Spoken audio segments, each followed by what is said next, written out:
दर्शकबिन नमस्कार। एबिसी विशेषमा यहाँलाई स्वागत छ। म कविराज विशी। आज हामी नेपालले दुई छिमेकी मुलुक बीच कस्तो सम्बन्ध बनाउनु पर्ला र यी भइरहेका सम्बन्धहरूलाई परिमार्जन अथवा नेपालको विदेश नीति यही ठिक छ या अरू फेरि बनाउनु पर्छ र नेपालले दुई ठुला अर्थतन्त्रमा उदाउँदै गरेका चीन र भारतसँग कस्तो सम्बन्ध राख्दा नेपालको अर्थतन्त्रदेखि लिएर विकासमा टेवा पुग्न सक्छ र नेपालको राजनीतिमा स्थायित्व हुन सक्छ, यिनै विषयमा कुराकानी गर्न आज हामीसँग हुनुहुन्छ स्टुडियोमा नेपाल कम्युनिस्ट पार्टी माओवादी केन्द्रका केन्द्रीय सदस्य माधव सापकोटा सुबोध। यहाँलाई एबिसी विशेषमा स्वागत छ। धन्यवाद।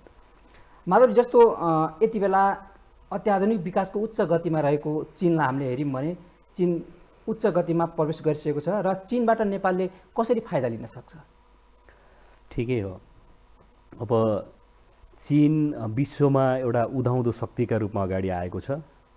अहिले हामी यो लकडाउन पछाडि त झन् सानोभन्दा साना कुरा पनि संसारै चीनबाट आश्रित रहेछ भन्ने कुरा चाहिँ एकदम जीवन्त रूपमा जीवन व्यवहारमै भोगिरहेका छौँ। सामान्य टेक्नोलोजीको कुरा गर्नुहोस्, अरू कुनै गुड्सहरूको कुरा गर्नुहोस्, साना साना चिप्सहरू अहिले चाइनाले संसारका अरू मुलुकहरूलाई सप्लाई गर्नु नसक्दा कैयौँ चाहिँ मालवस्तुहरूको उत्पादन नै अवरोध भएको छ भन्दा यसरी हेर्दा चीनले विश्वलाई एउटा चमत्कारिक ढङ्गबाट आफूलाई विकास गर्दै अगाडि लगिराखेको छ।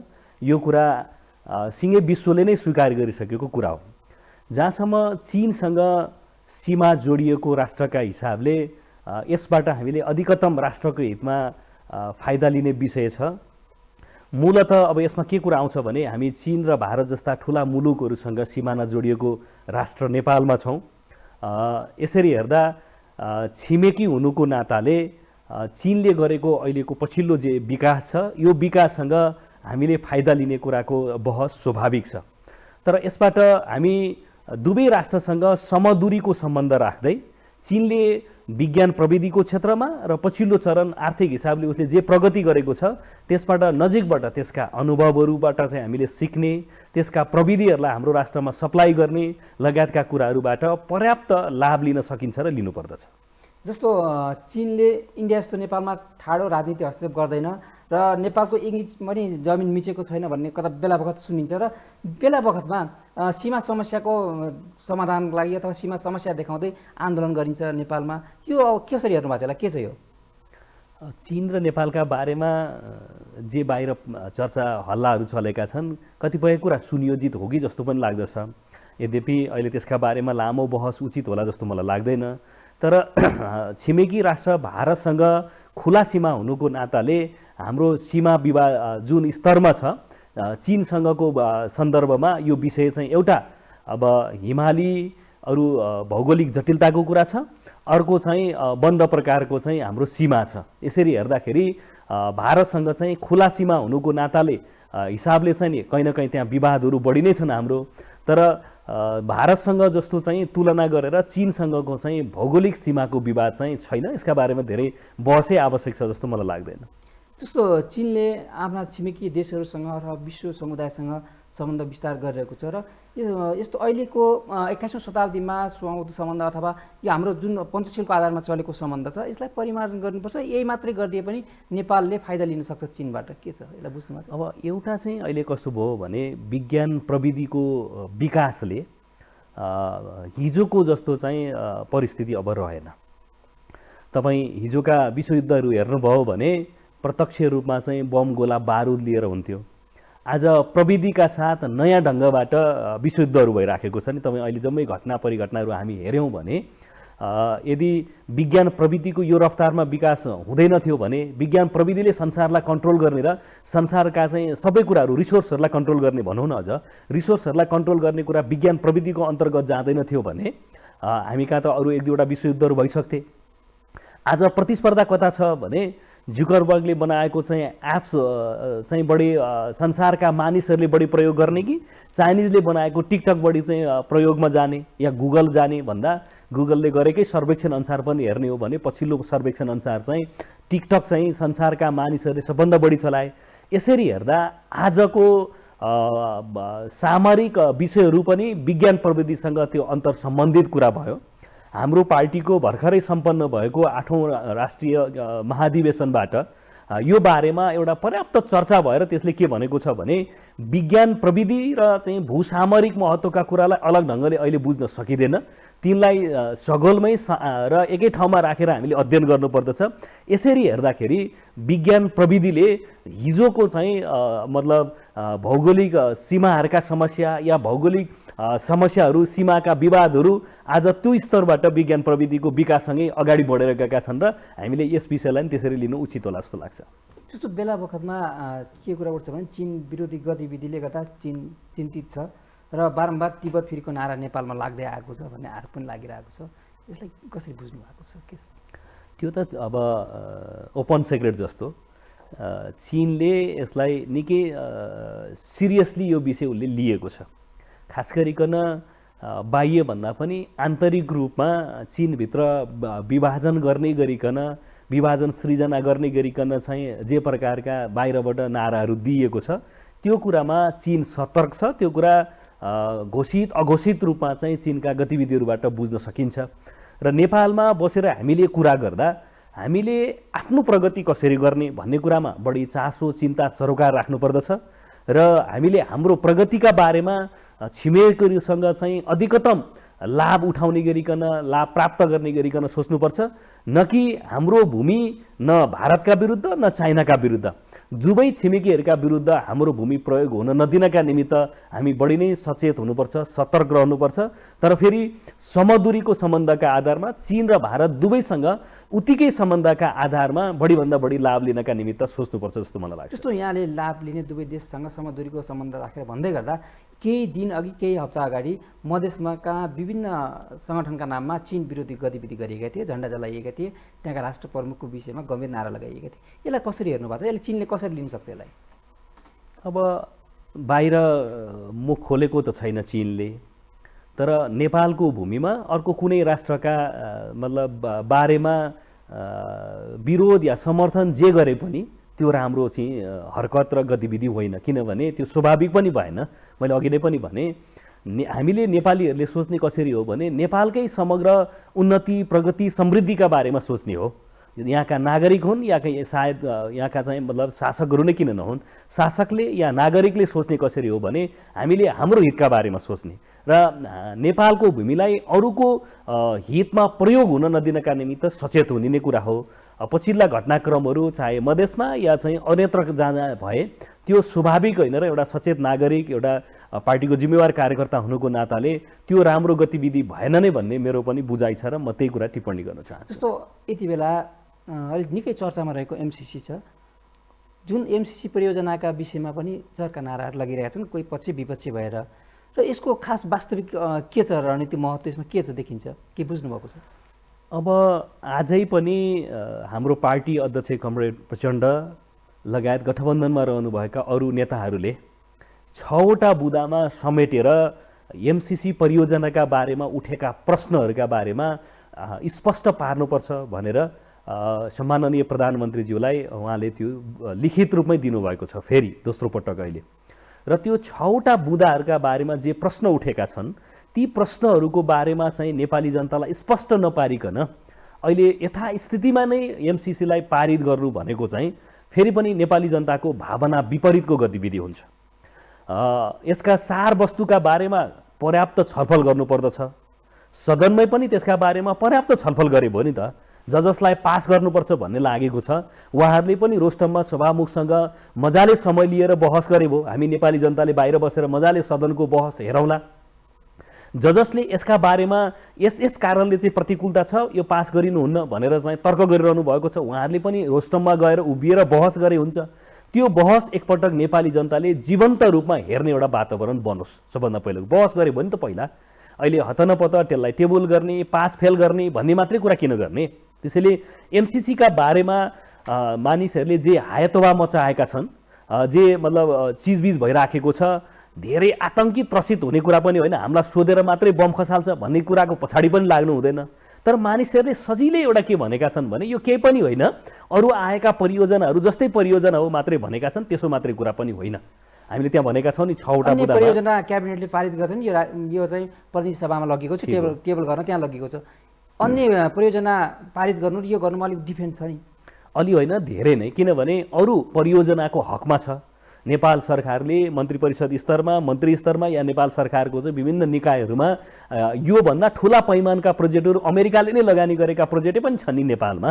तर सदनमा किन लगियो? यसलाई मात्रै एउटा चाहिँ मतलब कानुनको स्तरमा पुग्ने गरिकन यो सम्झौतालाई किन लगियो भन्ने मूलतः नेपाली जनताको जे चासो चिन्ता सरोकार छ, यसका बारेमा नेपाली जनता सुस्पष्ट हुने गरिकन जवाफ नदिकन यथास्थितिमा एमसिसी चाहिँ पास गर्नु भनेको जनताले प्रश्न उठाए नि, ल ठिक छ, ठिक बेठिक के छ, मैले अघि नै भने पास गर्नुपर्छ र पास गर्नु हुँदैन भन्ने चाहिँ मतलब जसको मनोविज्ञान भावना दृष्टिकोणहरू छ उहाँहरूले खुला खुला बहस गरे हुन्छ।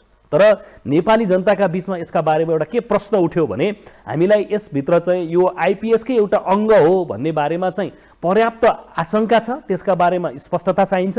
दोस्रो कुरा अघि भनेको जस्ता अमेरिकासँगै भएका अरू प्रोजेक्टहरू र अरू कुनै राष्ट्रहरूसँग गरिएका प्रोजेक्टहरू चाहिँ सरकारको तहबाटै सम्झौता गरेर सिग्नेचर गरेर चल्ने, यसलाई चाहिँ हाउसमा लगेर कानुन सरहको बनाउने गरेको चाहिँ के अर्थ छ यसको, यसका बारेमा चाहिँ जे कन्फ्युजन छ, लुकेको अर्थ नै के हो भन्ने जनताले खोज्न आवश्यक छ। ठिक भन्नुभयो। त्यसो हुँदा त्यो भित्र लुकेको रहस्य के छ, किन यसलाई चाहिँ सदनभित्र लगेर एउटा कानुनकै रूपमा चाहिँ या चाहिँ त्यो स्तरमा चाहिँ यसलाई प्रायोरिटी दिनु पर्यो कि त अरू हाम्रा सबै प्रोजेक्टहरूको प्रोसिड्युरै त्यो हुनु पर्यो? त्यस्तो चिज त छैन फेरि भन्दा यसलाई मात्रै एउटा चाहिँ कानुनका रूपमा लैजाने र बाहिरबाट एमसिसीका बारेमा जे प्रश्न उठेको छ यो आइपिएसको एउटा अङ्ग हो भनेर भन्दा यी प्रश्नहरूको जवाफ नदिकन हतारमा कुनै चाहिँ मतलब अस्वस्थ तरिकाबाट दबाव प्रभावका आधारमा यसलाई चाहिँ मतलब खालि विशुद्ध विकास गर्ने, पैसा भित्राउने मात्रै जे कुरा गरिएको छ, यसरी हेर्दाखेरि चाहिँ यसका बारेमा गम्भीर प्रश्नहरू छ। मूलतः हाम्रो अध्यक्ष कमरेड प्रचण्डले दिनुभएका 6वटा बुँदाहरू लिखित रूपमै जे दिनुभएको छ सबै मिडियाहरूमा नि आएको छ, ती 6वटा प्रश्नहरूका बारेमा जे उठेको छ विषय, यसको परियोजनाले र अमेरिकाले एमसिसी परियोजनाले चाहिँ ठिक ढङ्गले नेपाली जनतालाई स्पष्ट नपारिकन जबरजस्त गर्नु भनेको चाहिँ थप आशंका, दुविधा, अन्यलता पैदा गर्छ र त्यसो गर्न दिनु हुँदैन। केही दिन अघि मात्रै एमसिसी विषयमा रहेका कुराहरूलाई अथवा के थप्नुपर्छ के घटाउनुपर्छ भन्ने विषयमा एउटा समिति बनेको थियो समाजवादीका नेता झलनाथ खनालको अध्यक्षतामा। त्यो समितिले बुझाएको प्रतिवेदन बन्यो होला, त्यो प्रतिवेदन अनुसार चल्न सकिन्छ परिमार्जन गरियो भने? उहाँहरूले ट्याक्कै अहिले यस्तै भनेर प्रतिवेदन दिइसक्नु भएको त छैन। तपाईँहरूले सुन्नुभयो यो 2 दिन जति चाहिँ एमसिसीका कारणै सत्ता गठबन्धन रहने कि नरहने भन्ने तहसम्मका समाचारहरू पनि बाहिर आएका छन्। अब यसबारेमा पनि म तपाईँहरूको यो एबिसी च्यानल मार्फत के क्लियर गर्न चाहन्छु भने सञ्चार माध्यमहरूमा आए जस्तो मात्रै परिस्थिति छैन। यसबारेमा फेरि नेपाल सरकारले एमसिसी परियोजनालाई 6वटा बुँदाहरूका बारेमा जे आशंकाहरू पैदा भएका छन् ती आशंकाहरूलाई स्पष्ट पार्नका लागि नेपाल सरकारले पत्र लेख्ने र जेठमा चाहिँ स्थानीय तहको निर्वाचन गर्ने र अहिले ती विषयहरू नेपाली जनतालाई स्पष्ट भयो, भ्रम रहेन र त्यो भ्रममुक्त पार्न सक्यो एमसिसी परियोजनाले भने ठिक छ, विषय प्रक्रियामा जाला। त्यसो भएन भने उहाँहरूले त्यो विषयलाई स्पष्ट नपार्दासम्म अहिले मुलुक अब स्थानीय तहको निर्वाचनमा होमिने र गठबन्धन चाहिँ थप सुदृढ भएर अगाडि जाने नै निधो भएको छ। जहाँसम्म तपाईँले भन्नुभएको झलनाथ कमरेडको नेतृत्वको 3 सदस्यीय एउटा कार्यदल थियो सत्ता गठबन्धनभित्रको, उहाँहरूले यसका बारेमा थप छलफल गर्ने भन्ने चलिरहँदै उहाँहरू अध्ययनमै हुनुहुन्थ्यो। तर यो विषय 81 गत 16 गतेको सदनमा यो विषय टेबल हुने भन्ने एउटा चाहिँ सनसनीपूर्ण विषयहरू अगाडि बाहिर आए।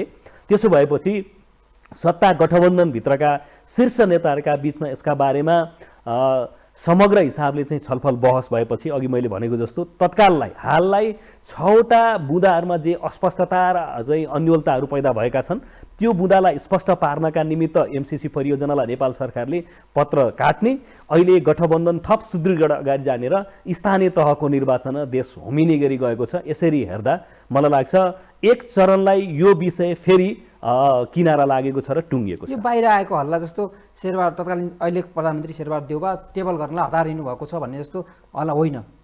प्रधानमन्त्रीज्यू त हतारिनु भएकै देखियो। उहाँले सार्वजनिक रूपमा पनि बोल्नुभयो, मलाई लाग्छ अनौपचारिक रूपमा सत्ता गठबन्धनमा नि यसलाई टेबल गर्नुपर्छ भनेर विषय ल्याउनु भयो। खास गरिकन हाम्रो पार्टी अध्यक्ष कमरेड पुष्पकमल दाहाल प्रचण्ड, सम्माननीय सभामुख लगायत सबैले यसका बारेमा यथास्थितिमै एमसिसी पास गर्नु भनेको चाहिँ नेपाली जनतामा थप अन्यलता, दुविधा, भ्रम सृजना हुन्छ। त्यसैले त्यसरी जानु उचित हुँदैन।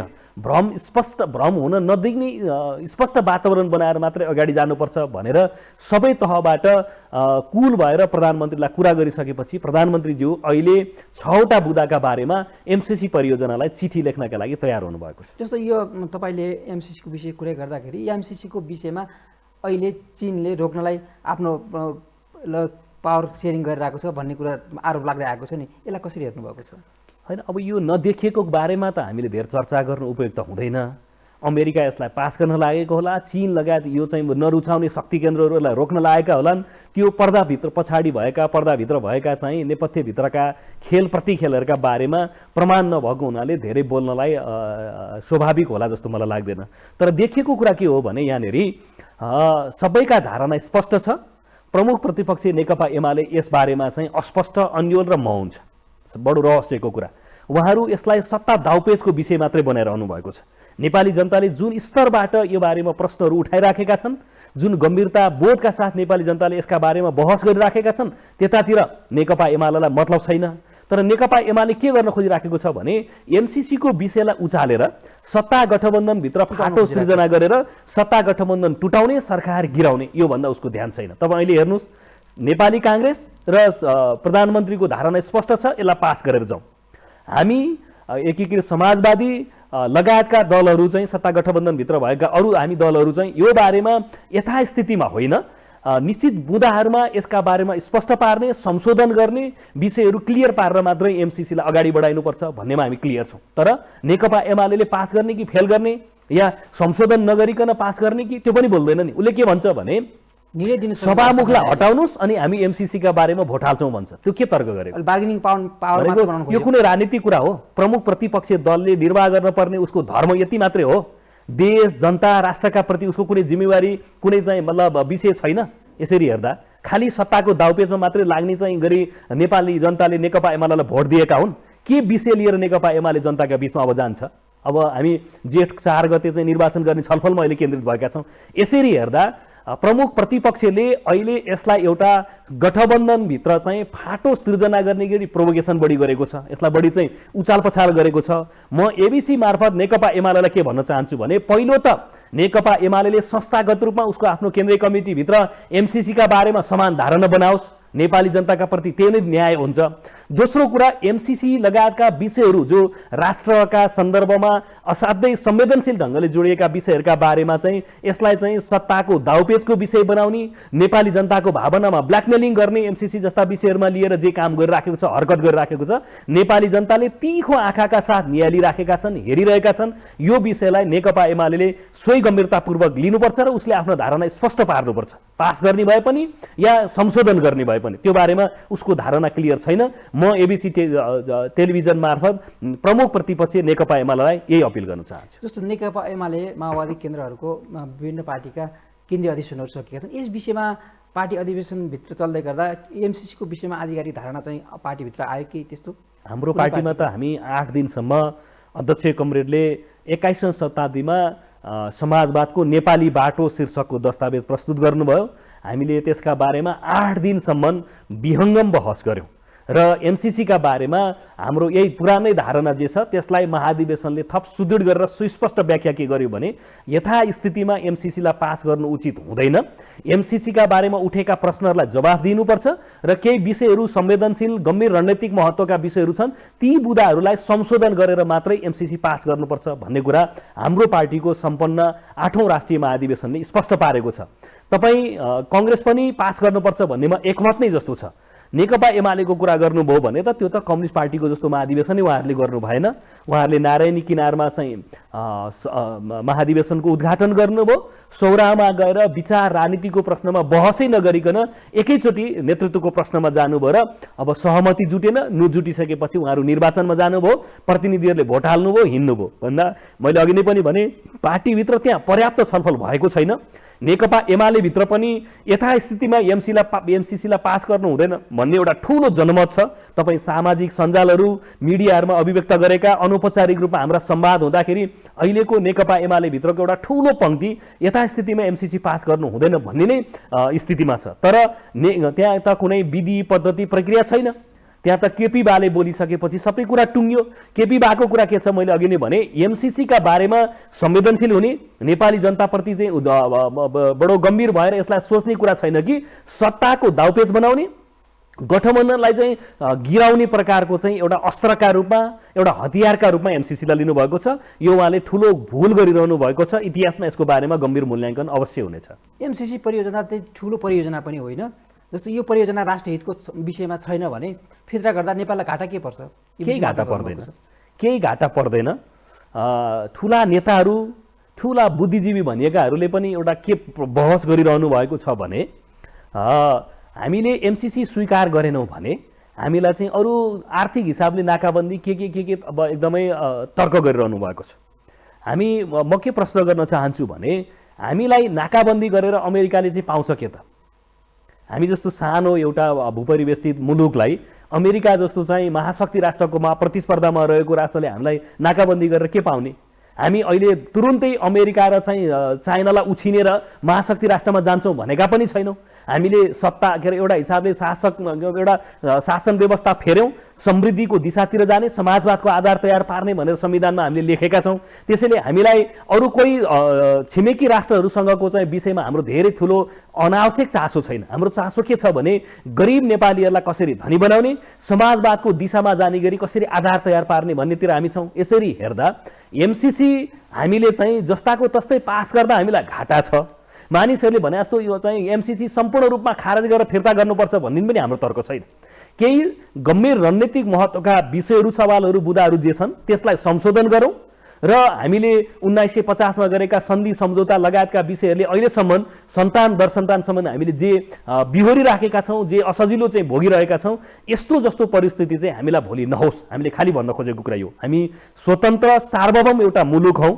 हामी स्वतन्त्र भएर सार्वभौम ढङ्गले भोलिसम्म हुने रणनीतिक विषयहरूका बारेमा हामी नचुकिकन सन्तान दरसन्तानले हाम्रो पुस्तालाई अहिले शासन व्यवस्थामा भएको, केन्द्रीय राजनीतिमा भएको हाम्रो पुस्तालाई चाहिँ हाम्रो भावी पुस्ताले गल्ती गर्यो अघिल्लो पुस्ताले भनेर गाली नगर्ने एउटा परिस्थिति निर्माण होस् र स्वाधीन, आत्मनिर्भर, स्वाभिमान प्रकारको नेपाली भएर हामी बाँच्न चाहन्छौँ, जिउन चाहन्छौँ। यसरी हेर्दाखेरि यसलाई फिर्ता पठाइदिनुपर्छ भनेर गैर जिम्मेवार ढङ्गले पनि हामी भन्न चाहँदैनौँ, तर हल्का ढङ्गबाट चाहिँ यसलाई पास गरिदिनुपर्छ भन्ने तहमा पनि हामी छैनौँ। यथास्थितिमा एमसिसी पास गर्नु भनेको सामरिक हिसाबले, रणनैतिक हिसाबले, दूरगामी विषयका हिसाबले चाहिँ यो ठिक छैन र अहिले यथास्थितिमा यसलाई पास गर्नु पनि हुँदैन।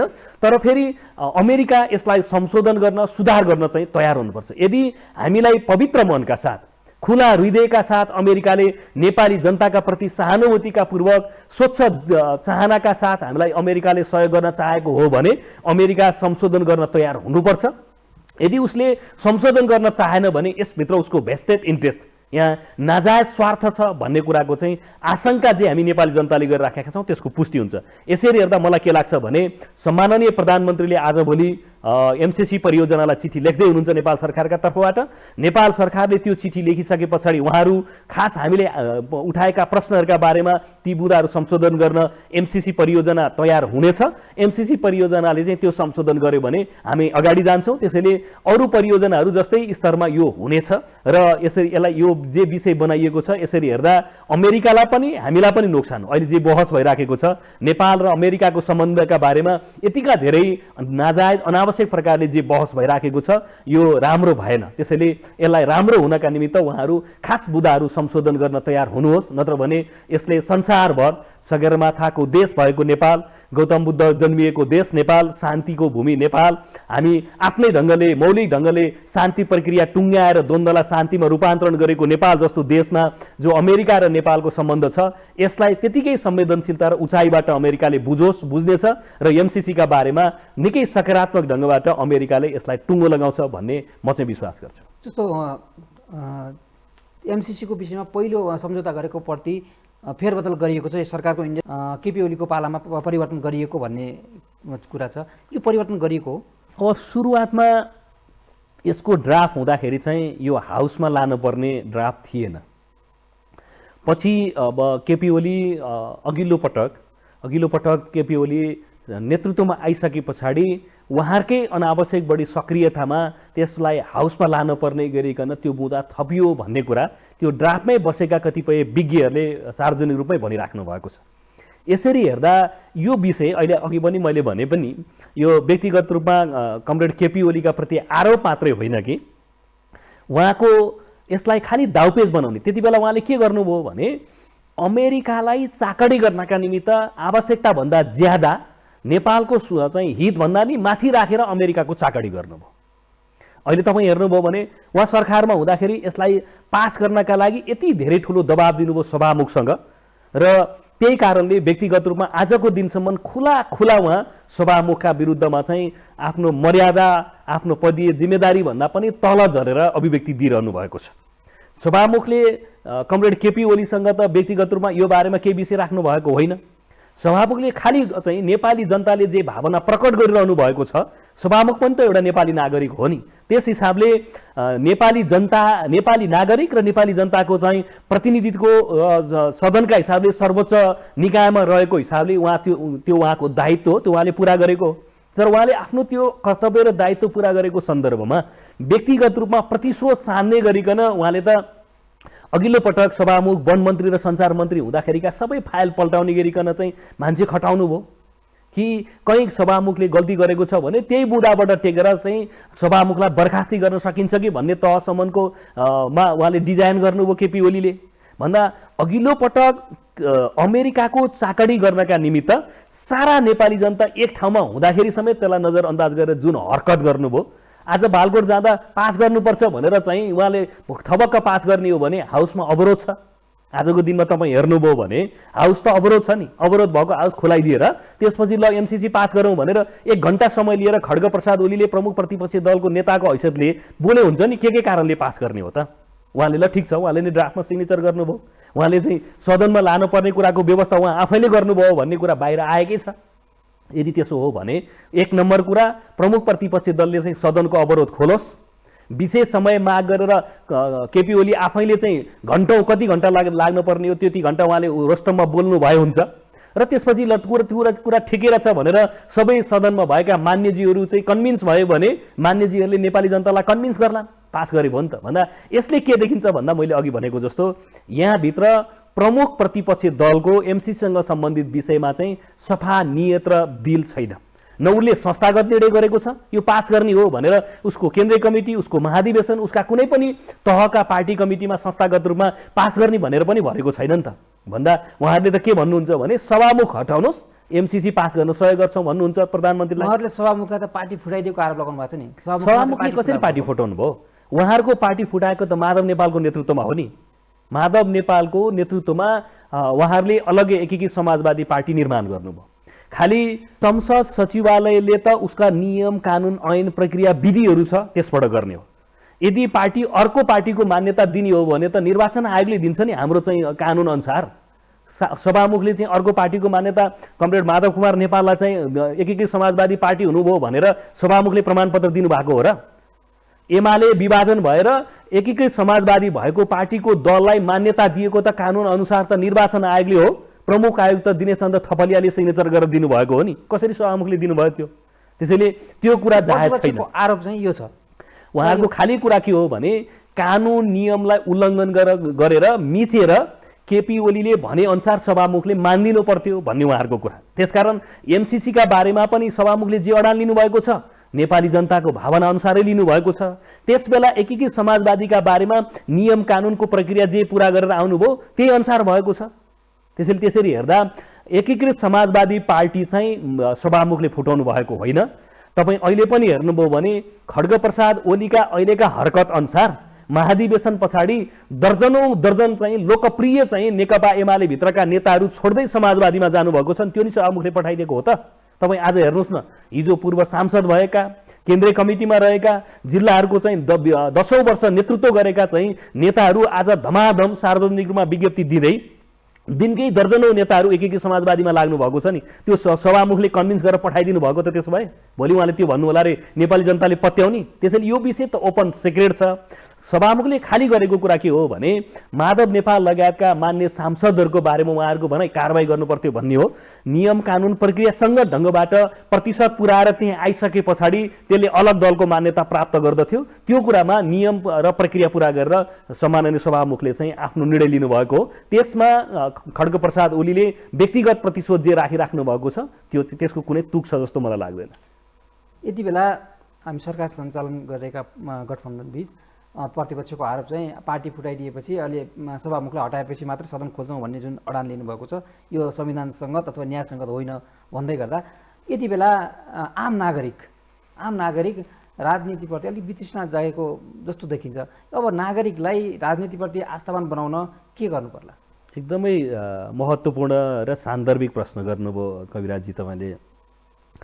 नेपालको यो दृश्य अदृश्य सबै घटना परिघटनाहरूबाट नेपालको राजनीतिका प्रति अहिले आकर्षण छैन, विकर्षण छ। यद्यपि म एउटा पार्टीको केन्द्रीय सदस्यको रूपमै कार्यरत छु। म अहिले के कुरा चाहिँ स्वीकार गर्छु भने नेपाली जनतालाई राजनीतिका प्रति वाक्क दिक्क भएको छ। तर म नेपाली जनतालाई के अपिल गर्न चाहन्छु भने सबै नीतिहरूको माउ नीति राजनीति भएको हुनाले यसबाट हामी निराश भएर राष्ट्रलाई सम्हाल्न सक्दैनौँ। हाम्रो यो कुनै न कुनै रूपमा हामीले राजनीतिक हिसाबले संवैधानिक हिसाबले एउटा सङ्क्रमणकालीन स्थिति पार गरेर अगाडि त आएका छौँ, तर अरू सबै प्रोसिड्युरका हिसाबले प्रक्रियाका हिसाबले सङ्क्रमण अन्त्य भएको छैन। मैले अघि नै भने चीन भारत जस्ता विशाल राष्ट्रहरूको बिचमा हामी छौँ, हामी भूपरिवेष्टित मुलुक छौँ। हामी लगभग 70 वर्ष लामो एउटा व्यवस्था परिवर्तनको आन्दोलनबाट गुज्रेर यहाँ आयौँ। 70 वर्षसम्म एउटै मुद्दा बोकेर हामी चाहिँ व्यवस्था परिवर्तनमा पुगेका छौँ र हामी अहिले संविधानमा हामीले के लेखेका छौँ भने समाजवादको दिशातिर जाने भनेर हाम्रो संविधानले समाजवादी गन्तव्यलाई स्वीकार गरेको छ। म फेरि दोहोऱ्याएर भन्न चाहन्छु एबिसी च्यानल मार्फत हामीले समाजवादको बाटोमा जाने समाजवादको गन्तव्यमा पुग्ने भनेर जे बाटो तय गरेका छौँ यो कुरा देशभित्र र देश बाहिरका धेरै शक्तिहरूलाई मन परेको छैन। मूल कुरा चुरो कुरा त्यहाँ हो। एउटा हामीले व्यवस्था परिवर्तन गरेको कुरा पनि मन परेको छैन, अर्को कुरा व्यवस्था परिवर्तनका साथसाथमा हामी समाजवादको गन्तव्यमा पुग्ने बाटो जे निश्चित गरेका छौँ यो कुराहरू चाहिँ मन परेको छैन। त्यसैले हामीले के भन्यौँ भने माओवादी र एमाले मिसाएर समाजवादमा जानका लागि बलियो कम्युनिस्ट केन्द्र बनाउने यो कुरालाई कम्युनिस्टहरूकै नेतृत्वमा सम्पन्न गर्ने हामीले भन्यौँ। तर यो कुरा पुरा हुन नदिनका निमित्त खड्गप्रसाद ओलीलाई प्रयोग गरियो र उहाँ त्यसमा प्रयोग हुनुभयो। भन्दा यसरी हेर्दा म फेरि नेपाली जनतालाई के भन्छु भने हामी निराश हुनु हुँदैन। माओवादीले जनयुद्ध सुरु गर्दा मानिसहरू के भन्थे भने राजालाई फ्याँक्ने भनेको पहरासँग कुइनो जुदाउने हो भन्थे। हामीले भन्यौँ राजालाई हामीले दरबारबाट निकालेर सिरपेच उसले त्यहाँ छोडेर जनतालाई बुझाउँछु भनेर नागार्जुन जानुपर्ने जे परिस्थिति बनाइयो नि, ठिक त्यसै गरी हामीलाई के विश्वास छ भने नेपाली जनताले आफ्नो मनोबल गुमाउनु हुँदैन। हामीले समाजवादको बाटो तय गरिसकेका छौँ, संविधानमा लिपिबद्ध गरेर समाजवादमा पुगिन्छ। अहिले हामी सबै आशावादी भएर निराश नभएर देशी विदेशी घरभित्रका घर बाहिरका शक्ति केन्द्रहरूले यहाँ निराशा ल्याउने, विभाजन ल्याउने, विशृङ्खल पैदा गर्ने, अराजकता सृजना गर्ने र कुनै न कुनै यहाँको अस्थिरताभित्र खेलेर आफ्नो कुत्सित स्वार्थ पुरा गर्ने एउटा खेल छ। यो खेलसँग नेपाली जनता हडबडाउनु हुँदैन, प्रतिकूलताहरूलाई चिरेरै अगाडि जाने हो। किनभने समाजवादको बाटो सजिलो छैन, बरु व्यवस्था परिवर्तन गर्नका लागि अलि सजिलो थियो, त्यहाँ त वार्कै पारको कुरा थियो। भन्दा यहाँ त हामी आर्थिक समृद्धि हासिल गर्दै सानो पैमानमा साना साना समाजवादका चाहिँ मतलब भ्रूणहरू रोपेर साना समाजवादका इकाइहरू बनाएर सबै इकाइहरूलाई जोडेर हामी सिङ्गै समाजवादी मोडेलमा जाने हो। यसरी हेर्दाखेरि यो बाटो अलि कठिन छ, अलि जटिल छ। तर फेरि यस बेलामा नेपाली जनता नहडबडाइकन हतोत्साहित नभइकन हामी यसबाट विकर्षित भएर चाहिँ चिन्तित निराश नभइकन आशावादी भएर राजनीतिभित्र भएको चाहिँ अराजकता विकृतिहरूका बारे पनि खबरदारी गर्दै जानुपर्छ र राजनीतिलाई सल्लो सही बाटोमा ट्र्याकमा हिँडाल्नुपर्छ। र राजनीति नै यस्तो चिज हो, सबै नीतिहरूको माउ नीति भएको हुनाले यो माउ नीतिलाई खबरदारी गरेर सङ्लो बनाउने, यही राजनीतिबाटै फेरि सिङ्गै देशको बागडोरलाई चाहिँ ठिक गन्तव्यमा लैजानका निमित्त नेपाली जनताले विगतमा चाहिँ फेरि एकपटक सतीसाल चाहिँ खडा भएर पहल कदमी लिनुपर्नेछ। म यही अपिल गर्न चाहन्छु। जस्तो हामीले विगतको इतिहास हेर्ने हो भने नेपालका कम्युनिस्ट पार्टीहरू विभिन्न चरणमा फुटेका पनि छन्, एकजुट भएका पनि छन्। अब त्यस्तो एकजुट हुने सम्भावना के देख्नुहुन्छ यहाँले? त्यस्तो कालान्तरमा कम्युनिस्टहरू एक हुनुको कुनै विकल्पै छैन। नेकपा एमाले भित्र पनि अहिले तपाईँ हेर्नुभयो भने केपी ओलीले गलत गर्नुभयो भन्ने नै छ। तर धेरै नेता कार्यकर्ताहरूलाई एमाले, जबज र सूर्य यो अलिकति भावनात्मक जस्तो विषय भएर त्यो विषय चाहिँ छोड्न सक्नु भएन। यदि अदालतले आफ्नो क्षेत्राधिकारभन्दा बाहिर गएर माओवादी एमाले विभाजित गर्ने जे तहको चाहिँ हरकत भयो त्यसो नभएको हुन्थ्यो भने सिँगै नेपालको कम्युनिस्ट आन्दोलन र नेपालको कम्युनिस्ट पार्टी एकीकृत एकताबद्ध नै रहन्थ्यो। त्यो कुरा हामी चाहिँ एकदमै सुस्पष्ट रूपमा भन्न सक्छौँ। मलाई के लाग्दछ भने अब आउने निर्वाचन एउटा हाम्रा लागि प्रयोग छ। यो निर्वाचनमा जाँदाखेरि हामी अघि अस्ति भर्खरको राष्ट्रिय सभाले नि सङ्केत गरिसकेको छ, यो गठबन्धनलाई यही स्तरबाट अहिले बाँकी रहेका चाहिँ अगाडि जाने जे विषयहरू छन् यसलाई यही स्तरबाट हामी बचाएर अगाडि गयौँ भने र अर्को निर्वाचनभन्दा अगाडिसम्म मलाई लाग्छ नेपालमा कम्युनिस्टहरूको फेरि एउटा बलियो केन्द्रको रूपमा चाहिँ निर्माण गर्ने आधारहरू सम्भावनाहरू छ। यस अर्थमा म एबिसी च्यानल मार्फत के अपिल गर्न चाहन्छु भने हामी एउटा कुनै न कुनै बिन्दुमा गएर बलियो कम्युनिस्ट केन्द्र र प्रगतिशील चाहने, रूपान्तरण चाहने, परिवर्तन चाहने र मूलत समाजवादी गन्तव्यमा पुग्ने बाटोमा हिँड्न चाहने असली कम्युनिस्टहरू जति, असली चाहिँ वामपन्थीहरू जति एकै ठाउँमा आउने र समाजवादको यात्रामा चाहिँ दृढतापूर्वक एकताबद्ध भएर पहल लिने परिस्थिति छिटै बन्छ भन्ने कुरा म चाहिँ आशावादी छु। जस्तो हाम्रो छिमेकी मुलुक चीनमा कम्युनिस्टले शासन गर्दै गर्दा हामी त्यहाँबाट नसिकेर हामी विभिन्न फुडमा गएका छौँ, अर्कोमा गएका छौँ र हामीले अब चीनसँग हामीले के पाठ सिक्ने, हाम्रा नेताहरूले के कस्तो पाठ सिक्नु पर्ला? अब चीन र नेपालको शासन व्यवस्था चाहिँ तुलना गर्न नमिल्ने स्तरमा हामी छौँ। उहाँहरूले अब मल्टिपार्टी सिस्टम पार्टीले बोकेको सिद्धान्त र हाम्रो नेपालको पार्टीहरूले बोकेको सिद्धान्त एउटै बाटो नै हो नि। उहाँहरूले मल्टिपार्टी सिस्टम भने पनि उहाँहरूका चाहिँ मतलब एउटै पार्टी कम्युनिस्ट पार्टीले नै सिँगै शासन व्यवस्थाको कम्युनिस्ट पार्टीको निर्णयका आधारमा सञ्चालित छ। त्यसरी हेर्दा त्यो अलि फरक मोडेल छ। सिद्धान्त मिले पनि तपाईँ शासकीय स्वरूपका कोणबाट हेर्नुभयो भने चीन र नेपालको शासकीय स्वरूप आकाश जमिनको फरक छ। कम्युनिस्ट पार्टीभित्र त्यहाँ जे निर्णय हुन्छ त्यो नै त्यहाँको शासन सत्ताको निर्णय हो। तर हामी कहाँ त्यो चिज छैन। हामीले भनेका छौँ हामीले लोकतन्त्रलाई स्वीकार गर्छौँ, मल्टी पार्टी कम्पिटिसनलाई स्वीकार गर्छौँ, बहु पार्टी प्रतिस्पर्धालाई हामी स्वीकार गर्छौँ भनेर हामीले भनेका छौँ। त्यसरी हेर्दाखेरि त्यहाँको र यहाँको विषय तुलना गर्न मिल्ने स्तरमा हामी त्यहाँ छैनौँ अहिले। त्यसरी तर हामी अहिले कहाँ बहसमा पुगेका छौँ भने व्यवस्था परिवर्तन गरे पनि व्यवस्था स्थिर भएन नि त। यहाँ नेपाली जनताले एमाले र माओवादीको संयुक्त गठबन्धनलाई 2/3 नजिकको भोट दिएको त राजनीतिक स्थिरता प्राप्त होस्, समाजवादमा देश पुगोस् भनेर दिएको हो नि। तर रहन सकेन। व्यवस्था मात्रै रहेन कि कम्युनिस्ट पार्टी पनि रहेन, व्यवस्था मतलब सरकार पनि स्थिर रहन सकेन भन्दा हामी कहाँ अझै पनि अस्थिरता राजनीतिमा चाहिँ अन्योलता सृजना भइराखेको छ। र यसरी हेर्दा शासकीय स्वरूप प्रत्यक्ष निर्वाचित कार्यकारी प्रमुखको प्रणालीमा हामी जान पर्ने दबाब सबै पार्टीमा पुगेको छ र करिब करिब त्यतातिर सबै एक भएका छन्। खालि कस्तो गरी त्यसलाई चाहिँ हामी अब व्यवस्था गरेर जान्छौँ भन्ने मात्रै कुरा हो। त्यो काङ्ग्रेसभित्रै पनि अरू सबै पार्टीभित्र पनि हामी त संविधानमै नोट अफ डिसेन्ट देखेर त्यसबेला हामीले के भनेका छौँ भने प्रत्यक्ष निर्वाचित कार्यकारी राष्ट्रपति र पूर्ण समानुपातिक निर्वाचन प्रणाली नभइकन हामीले सोचेको संविधानमा जे कुरा हामीले लेखेका छौँ ती सबै कुराहरू लागू गर्न पुरा गर्न सकिँदैन भन्ने निष्कर्षमा हामीले त्यसै बेला नोट अफ डिसेन्ट लेखेर भनेका छौँ। त्यसरी हेर्दाखेरि अब चीनसँग हामीले कैयौँ त्यसका सकारात्मक कुराहरू चाहिँ लिँदै त्यसका विज्ञान प्रविधिका क्षेत्रमा या अरू समग्र ट्रेडका क्षेत्रमा उसले गरेको चाहिँ परिवर्तन, चमत्कारिक परिवर्तन, यी सबै कुराबाट हामीले सिक्ने, त्यसबाट चाहिँ हाम्रो देशको हितमा लागू गर्ने कुरामा पर्याप्त लिन सकिन्छ। शासन सञ्चालनका हिसाबबाट हेर्दाखेरि त्यहाँनिर हाम्रो अन्तर छ।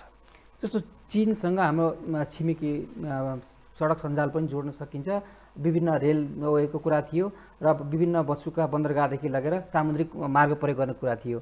चीनले नेपाललाई त्यति बेला सन्धि सम्झौता पनि गरिएको थियो र यति बेला यी सन्धि सम्झौताहरू यस्ता कुराहरू त ओजनमा परेका छन् नि, त्यसले नेपालको विकास गर्थेन, ती जोडेको भए ठिकै हो। अब त्यो पुरानो कुरामा हामी फर्किएर त्यहाँ बहस गऱ्यौँ भने त अब के हुन्छ कसो हुँदैन भनेर बहस गर्न सकिन्छ। हामीले हाम्रो इच्छा शक्ति नभएको हो कि अब ठिकै हो भन्दा यसरी हेर्दा हामीले अहिले भनेको हाम्रो परराष्ट्र नीति भनेको पञ्चशीलका आधारमा हामी सबैसँग समदूरीको सम्बन्ध राख्दै सबै राष्ट्रहरूसँग चाहिँ हामी सहायता लिएर सबै राष्ट्रहरूसँग चाहिँ हामी सहकार्य गरेरै अगाडि जान चाहन्छौँ भन्ने नै छ। त्यसमा केही दुविधा भएन, यो सिद्धान्त भयो। यो सिद्धान्त भन्नलाई जति सजिलो छ व्यवहारमा कार्यान्वयन गर्न त्यति सजिलो छैन भन्ने कुरा त जीवन व्यवहारमै आज हामी देखिराखेका छौँ। मलाई लाग्छ यसरी हेर्दाखेरि हामीले जे सोचिराखेका छौँ, मान्छे कसिएर जाँदाखेरि कैयौँ एकदम क्रान्तिकारी भनिएका नेताहरू पनि जब मन्त्री भइसके पछाडि चाहिँ यो बडो जटिल रहेछ भनेर अभिव्यक्त गरिराख्नु भएको छ भन्दा मूलत शक्ति केन्द्रहरूका प्रभावहरूलाई कति दृढतापूर्वक उभिन सक्छौँ, हामी छिचल्ने गाह्रो कति उभिन सक्छौँ भन्ने कुरा बडो जटिल छ। अहिले जस्तो सभामुखलाई एउटा चर्को घेराबन्दी छ नि, चर्को घेराबन्दी छ र पनि उभिन्छु भनेर उभिरहनु भएकै छ उहाँ। अब बाहिर हेर्दै यत्रो दबाब देखिन्छ भने भित्र कति दबाब प्रभाव होला। खैर मैले एउटा चाहिँ मतलब उदाहरण मात्र राखेका। कैयौँ मन्त्रीहरू यही दबाब प्रभावलाई सहन नसकेर चाहिँ राजीनामा दिएर छोडेर हिँडेका पनि चाहिँ इतिहासहरू छन् हामीले हेर्दाखेरि भन्दा। त्यसैले अहिले मैले सार्वजनिक रूपमै धेरै यसका बारेमा बोल्नु त उचित होला जस्तो मलाई लाग्दैन। तर म के यति भन्न के चाहन्छु भने बाहिर हामी अभिव्यक्त जति गर्छौँ नि, जीवन व्यवहारमा आवश्यक पर्दा राष्ट्रको हितमा ड्याम्मै उभिएर चाहिँ अडान लिन सक्छौँ कि सक्दैनौँ त? शासन व्यवस्थामा, शासन सञ्चालनमा गएका चाहिँ मतलब चाहिँ प्रतिनिधिहरू भनौँ या शासकहरू भनौँ, अब त्योसँग नै तपाईँले सोधेको प्रश्नको अन्तर्निहित विषयवस्तु छ जस्तो लाग्छ। जस्तो हामीले पनि धेरै यहाँ चिनले कल कारखानाहरू खोलिदिएको थियो, त्यो हामीले प्रयोग गर्न पनि सकेनौँ। धेरै 15-20वटा कल कारखानाहरू अहिले बन्द अवस्थामा पनि छन्।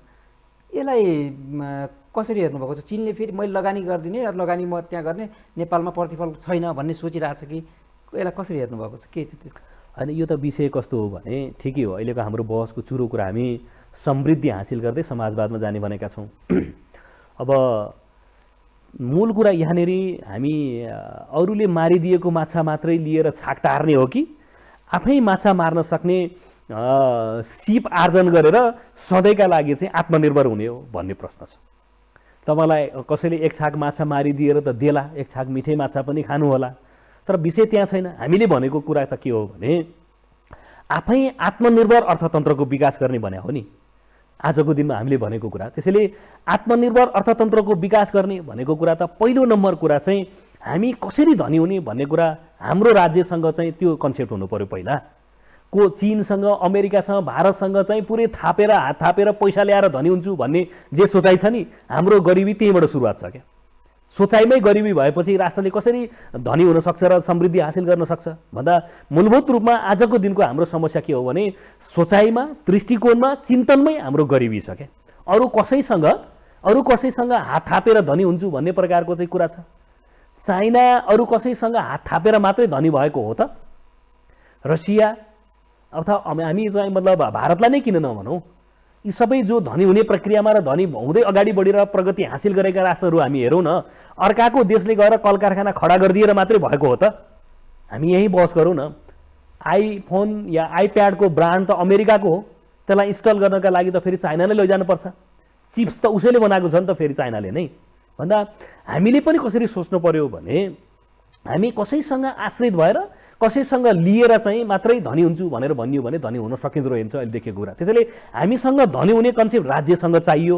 हामीले आत्मनिर्भरता कसरी हासिल गर्छौँ, हाम्रा यहाँका रिसोर्सहरू कसरी लैजान्छौँ, हाम्रो समृद्धिका मुख्य आधारहरू के हुन् त राष्ट्रबाट हेर्दा? पर्यटन हो कि, यातायात हो कि, जलस्रोत हो कि, अरू के हुन् त? हाम्रो व्यापारका हिसाबले हामी चाहिँ कुनै न कुनै रूपमा हामी भूपरिवेष्टित राष्ट्रमा छौँ। त्यसरी गर्दा संसारका अरू राष्ट्रहरूसँग हामीले प्रतिस्पर्धा गर्न सक्दैनौँ भने यसरी हेर्दा हाम्रो जलस्रोतको, हाम्रो पर्यटन क्षेत्रको, हाम्रो अर्को कृषिको क्षेत्रलाई आधुनिकीकरण गर्ने विषयको भन्दा यी विषयहरूको खाका नहुँदासम्म अमेरिकालाई चाहिएको जलविद्युत क्षेत्रमा आउला, भारतलाई चाहिँदाखेरि सडकमा आउला, चाइनालाई चाहिँदाखेरि चाहिँ रेलमा आउला या पेट्रोलियम पदार्थमा आउला। यो त हाम्रो कुनै समृद्धिको विषय र हाम्रो दृष्टिकोण भएन भन्दा हाम्रो आजको समस्या कहाँ हो भने हामी आत्मनिर्भरता यसरी हासिल गर्दछौँ र साधन स्रोतहरूलाई यसरी परिचालन गर्छौँ भन्ने गरिकन राज्यसँग सुस्पष्ट धारणा दृष्टिकोण छैन भन्दा त्यो धारणा दृष्टिकोण हुनुपर्छ नम्बर 1 कुरा। नम्बर 2 कुरा चाहिँ के हो भने त्यसपछि विदेशी या वैदेशिक सहायताका कुरा, वैदेशिक चाहिँ हामीले सफ्ट लोन ल्याउने कुरा र अरू चाहिँ मनग्य ब्याज तिरेर चाहिँ फेरि हामीले लगानी त ल्याउनै पर्छ। हाम्रो मात्रै पुँजी र साधन स्रोत चाहिँ पुग्दैन भन्दा 1 नम्बर कुरा राज्यसँग चाहिँ आत्मनिर्भर अर्थतन्त्रका लागि हामीसँग आर्थिक खाका र दृष्टिकोण चाहियो। त्यस आधारमा हामीसँग कति पुँजी हुन्छ कति पुग्दैन त्यस आधारमा सहायता लिने ऋण लिने त्यो लगायतका कुराहरूको चाहिँ आवश्यकता हुन्छ। यो दिशातिर त हाम्रो बहसै छैन। तपाईँ हेर्नुहुन्छ अहिले भने कहाँ बहस छ? अहिले बल्ल हाम्रो पार्टीको महाधिवेशनमा कुन प्रधानमन्त्रीले त्यसरी भन्नुभएको छ? हामीले समृद्धिमा जाने भनेर केपी शर्मा ओलीलाई यही गरेर पठाएको होइन? उहाँहरूले कतिवटा उद्योग खोल्नुभयो ल भन्नुहोस् न त। त्यसो भए केपी शर्मा ओली प्रधानमन्त्री हुँदा उहाँले कतिवटा उद्योग खोल्नुभयो? 7 वटा प्रदेशमा 7 वटा औद्योगिक ग्रामहरू खोलेर 1-1 लाख 7 लाख युवाहरूलाई रोजगारी दिए भए 5-7 35 लाख हुन्थे। वर्षमा 1 लाखलाई दिँदै गएको भए 5 वर्षमा 5-7 35 लाख युवाहरू हुन्थे। खाडीका युवाहरू यहाँ फर्किने परिस्थिति हुँदैन थियो। यति ओम्नी यो जम्मै काण्डमा लाग्नु भएको होइन? उहाँ कसरी समृद्धिको दिशामा जानुभयो? यो त ओपन सेक्रेट कुरा छैन। पार्टीभित्र एउटा बहस हुने र ओली र हाम्रा बिचमा झगडा हुने एउटा बिउ त त्यहाँ पनि हो नि। हामीले भन्यौँ यति ओम्नी लगायतका भेस्टेड इन्ट्रेस्ट समूहहरूसँग जोड्दै जाँदा बतास काण्डसम्म आइपुग्दाखेरि त विषय त क्लियरै भयो नि त। उहाँहरूको चाहिँ समृद्धिको यात्रा रहेछ कि मतलब चाहिँ आफू व्यक्तिगत समृद्धिको यात्रामा हुनुहुन्छ भन्ने कुरा। यसरी हेर्दा राज्यसँग सुस्पष्ट कुरा छैन। अहिले हामी गठबन्धन सरकारमा छौँ। प्रधानमन्त्री शेरबहादुर देउवा हाम्रो नि प्रधानमन्त्री हो। शेरबहादुर देउवाले समृद्धि हासिल गर्छु भनेर कतिवटा योजना अगाडि सार्नु भएको छ। हामीलाई बडो हम्मे कमरेड प्रचण्डलाई यही गठबन्धन कसरी टिकाउने, प्रतिगमन हुन कसरी नदिने र कसरी चुनावसम्म लैजाने भन्दा अरू केही सोच्ने दिमाग चाहिँ मतलब वातावरण छैन। अहिले तपाईँ हेर्नुभयो भने केपी ओलीको कुरा यो गठबन्धन गिराउने र फेरि चाहिँ कुनै न कुनै रूपमा चाहिँ प्रचण्डहरू या यो चाहिँ प्रगतिशील र अग्रगामी शक्तिहरूलाई कसरी पाखा पार्ने भन्दा अरू कुरा छैन। भन्दा हामी यसरी हेर्दाखेरि कुनै न कुनै रूपमा चाहिँ अग्रगमनमा जाने कि यथास्थिति सहितको प्रतिगमनतिर फर्कने भन्ने कुरामा कि चुरो कुरामा छौँ। तपाईँ यहाँनिर हेर्नुभयो भने विषय त यही हो नि। एमसिसी भने पनि केपी ओलीलाई चाहिँ हामीले चाहिँ मतलब बालुवाटारबाट बार्तालीमा लगेर उनले बार्तालीबाट गरेका भाषण हेर्नुहोस्, पछिल्ला गतिविधि र हरकतहरू सबै हेर्नुहोस्। भन्दा अहिले तीव्र रूपमा क्रान्ति र प्रतिक्रान्ति टक्राइराखेका त छ नि। क्रान्तिकारी धारा हाबी भएर अगाडि जाने कि प्रतिक्रान्तिकारी धारा हाबी भएर पुरै यो परिवर्तनलाई उल्ट्याउने भन्नेतिर छ। तपाईँ यहाँ हेर्नुभयो भने भन्दा यसरी हेर्दा क्रान्ति र प्रतिक्रान्ति भीषण रूपमा टकराइराखेको छ। म यसकारण पनि नेपाली जनतालाई विचलित नहुनका लागि अपिल गर्न चाहन्छु कि क्रान्तिकारी धारा र प्रतिक्रान्ति धाराका बिचमा भीषण टकराव छ। क्रान्तिकारी धारा हाबी भएरै अगाडि जानुपर्छ। त्यो त धारा हाबी भएन भने तपाईँ हामी जम्मै निराश भयौँ भने नेताहरूलाई एउटै डालोमा सबैलाई प्रचण्डलाई, केपी ओलीलाई, माधव नेपाललाई, शेरबहादुरलाई सबैलाई एउटै साङ्गो पाङ्गो एउटा डालोमा हालेर आक्रमण घेराबन्दी आलोचना गर्नुभयो भने त्यो न्याय हुँदैन। क्रान्तिकारी धारा कुन हो, प्रतिक्रान्ति धारा के हो? मान्छे हुनुको नाताले कमरेड प्रचण्डसँग नि केही सीमा कमजोरीहरू होलान्। हामी उहाँहरूले चाहिँ केपीलाई चाहिँ देउता बनाएर देउता गर्दै भन्दैनौँ। हामीले कमी कमजोरीका बारेमा नि महाधिवेशनभित्र पर्याप्त बहस गरेका छौँ, आलोचना गरेका छौँ। तर आजका दिनमा क्रान्तिकारी धाराको नेतृत्व गर्ने सुस्पष्ट नेता भनेको कमरेड प्रचण्ड नै हो। त्यो सबै कुराले हेरौँ हामी उहाँले अहिले ल्याएका दस्तावेजहरू, महाधिवेशनमा व्यक्त गरेका कुराहरू कति अनुशासितपूर्वक हामी महाधिवेशन सम्पन्न गर्यौँ त्यहीँबाट हेरौँ। भन्दा क्रान्तिकारी धाराको नेतृत्व कमरेड प्रचण्डले गर्नुभएको छ। त्यसमा आशावादी भएर हामीले क्रान्तिलाई साथ दिनुपर्छ। हिजोको क्रान्तिको मोडेल बन्दुक पड्काएर थियो, आजको क्रान्तिको मोडेल बन्दुक नपड्काइकन शान्तिपूर्ण रूपमा प्रतिगामी धारा तत्त्व प्रवृत्तिलाई चाहिँ पुरै परास्त गर्ने गरिकन अगाडि गएको छ। यसकारण म भन्छु कमरेड प्रचण्डको नेतृत्वमा क्रान्तिको भागदुई चलिराखेको छ। प्रतिगामी धारालाई हामी निस्तानाभूत पार्दै यी सबै षड्यन्त्र र हरकतहरूलाई चाहिँ एकदम कमजोर तुल्याउँदै हामी संविधानमा लेखेकै अनुसारको समाजवादको गन्तव्यमा पुगी छाड्छौँ। म फेरि पनि नेपाली जनतालाई यही अपिल गर्न चाहन्छु। जस्तो यहाँले भन्दै गर्दा हामी आम नेपाली नागरिकले देश विकास होला र जनपक्षीय काम होला र देश समृद्धितर्फ अगाडि बढ्ला भनेर भोटिङ गर्दै गर्दा हामीले पठाएका चुनिएका जनप्रतिनिधिहरू बालुवाटारमै र सिंहदरबारमै रुमुलिने यस्तै प्रतिपक्ष पक्ष भइरहने माथि नै झगडा गरिरहने हो भने नागरिकले पाउने त केही पनि रहन्छ आखिर। अब यो प्रतिक्रान्ति र क्रान्ति बिचको टकराव भन्दै गर्दा यहाँले त्यसपछि नेपाली नागरिकले निकास पाउँछन् भन्ने हो। तपाईँले भने जस्तै नेपाली जनताले त के चाहन्थे भने राज्य पक्ष र माओवादीका बिचमा द्वन्द्व हुँदा 58 सालकै युद्ध विराम निष्कर्षमा पुगोस् भन्ने चाहन्थे नि। हदैसम्म माओवादी लचिलो पनि थियो त्यसबेला चाहिँ मतलब वार्तामा। 58 सालकै वार्ता सफल भइदिएको भए आज त समाजवादका धेरै भ्रूणहरू आइसक्थे होला नि त। तर विषय त आएन। फेरि 62-63 को जनआन्दोलनसम्म आइपुग्दाखेरि शान्ति प्रक्रियाले एउटा चाहिँ तार्किक निष्कर्ष निकाल्यो र त्यसको जगमा आज संविधान लगायतका उपलब्धिका कुराहरू छन्। भन्दा हामीले चाहेर मात्रै पनि हुँदो रहेछ। यसपालि हाम्रो अध्यक्ष कमरेड प्रचण्डले के भन्नुभयो भने संसारका क्रान्तिहरू त्यहाँको नेतृत्व र त्यहाँको चाहिँ नेतृत्व गरेको क्रान्तिकारी पार्टीले भने जसरी मात्रै भएका छैनन्। भन्दा नेपालमा पनि हामीले भनेको जसरी मात्रै क्रान्तिको बाटो अगाडि गएको छैन।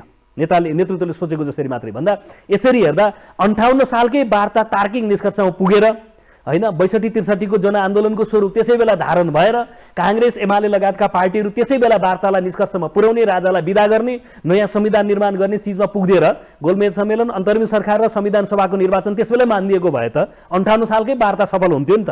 आजसम्म आइपुग्दा 62-63 मा पुग्दाखेरि त हामी संविधान बनाइवरी धेरै अगाडि जान्थ्यौँ भन्दा हामीले जनताले चाहेको जस्तो मात्रै कुरा पनि हुँदो रहेछ। यसले एउटा कोर्स लिँदो रहेछ, एउटा अवधि पुरा गर्न खोज्दो रहेछ, म्याच्योर्ड हुनुपर्ने होला सायद विषयले। यसरी हेर्दा आधारभूत रूपमा, मूलभूत रूपमा नेकपा माओवादी केन्द्रले र कमरेड प्रचण्डको नेतृत्वको पार्टीले जनताका मुद्दा, नारा, कार्यक्रम र परिवर्तनका विषयहरू, परिवर्तनका मुद्दाहरू छाडेको छैन। यस अर्थमा आशावादी भएर प्रतिक्रान्तिलाई परास्त गर्दै संविधानमा भनेअनुसारकै समाजवादको दिशामा जानुको अर्को कुनै विकल्प छैन। हामी कार्यक्रमको अन्तमा छौँ। जस्तो यहाँहरू राजनीतिक दलको एउटा कुनै पार्टीको प्रतिनिधित्व गर्दै गर्दा अब आम नागरिकलाई निराशा हुने बाटो छैन, आशामुखी नै हुनुहुन्छ, आशामुखी नै रहनुहोस् भन्दै हुनुहुन्छ। आजका व्यवहार, घटनाक्रम र राजनीतिक परिघटना घटनाहरू हेर्दाखेरि निराश हुनपर्ने, निराश बनाउने खालका चिजहरू छन्। त्यो किन छ भने क्रान्ति र प्रतिक्रान्ति भइराखेको छ। प्रतिक्रान्तिकारीहरूले गयबल शैलीमा यसो धेरै गरेका छन् कि प्रतिक्रान्तिको नेतृत्व गरेका प्रतिगामी नेताहरू र क्रान्तिको नेतृत्व गरेको क्रान्तिकारी नेताहरूलाई उस्तै उस्तै हो भनेर प्रचार गरेका छन्। रेडियो नेपालमा पहिला विज्ञापन आउँथ्यो नि, हात्ती छाप चप्पल बोलियो कि हात्ती बोलियो भनेर। त्यो त त्यस बेलाका चाहिँ हात्ती छाप चप्पलका मालिकहरूले त्यो चप्पल बिक्री गर्नका निमित्त चाहिँ गरिएको विज्ञापन हो। ठिक त्यसै गरी आज के गरिएको छ भने हात्ती छाप चप्पल र हात्ती भनेको उस्तै उस्तै हो भन्ने गरी क्रान्तिकारी नेतृत्व र क्रान्तिको नेतृत्व गरिराखेका चाहिँ प्रतिक्रान्तिकारीहरू र क्रान्तिकारी नेताहरूलाई एउटै बास्केटमा हालेर उसै गरी प्रचार गरिएको छ। किनभने त्यहाँ त प्रतिक्रान्तिलाई बिक्री गर्नु छ, प्रतिक्रान्ति चाहिँ सम्पन्न गर्नु छ, त्यो स्वार्थ छ त्यहाँ। त्यसो गर्दाखेरि प्रतिगामीहरूलाई क्रान्तिकारी नेताकै हाइटबाट प्रचार गरिएको छ। यो विषय मान्छे हुनुको नातेले क्रान्तिकारी नेताहरूका केही सीमा कमजोरीहरू होलान्, तर उसले क्रान्तिको बाटो छोडेको छ कि छैन भनेर मूल्याङ्कन गर्नुपर्छ भन्ने कुरा मेरो विषयको चुरो कुरा छ।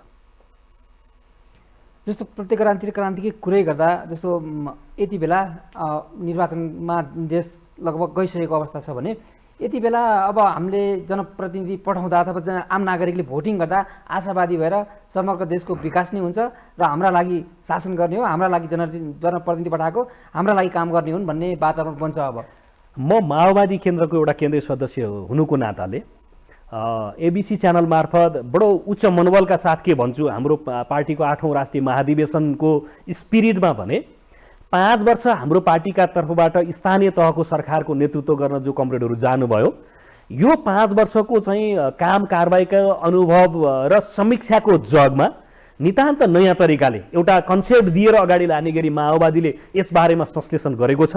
आगामी जेठ 4 गतेलाई प्रस्तावित मिति आएको छ, यसले विधि पुरा गरेर नेपाल सरकार निर्वाचन आयोगलाई दिनेछ।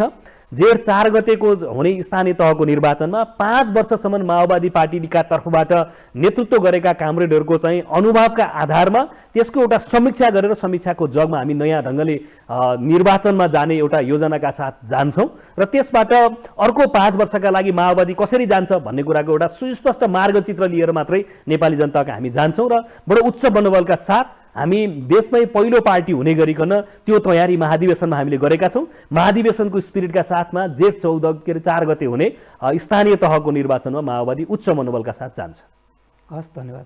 धन्यवाद। दर्शकबिन, आज हामीले एमसिसी लगायत समग्र देशको विकास कसरी गर्न सकिन्छ र नेपालका कम्युनिस्ट पार्टीहरू एक हुने सम्भावना के छ, यिनै विषयमा रहेर कुराकानी गऱ्यौँ। आज हामीसँग कुराकानी गर्न नेकपा माओवादी केन्द्रका केन्द्रीय सदस्य माधव सापकोटा सुबोध हुनुहुन्थ्यो। उहाँलाई धन्यवाद।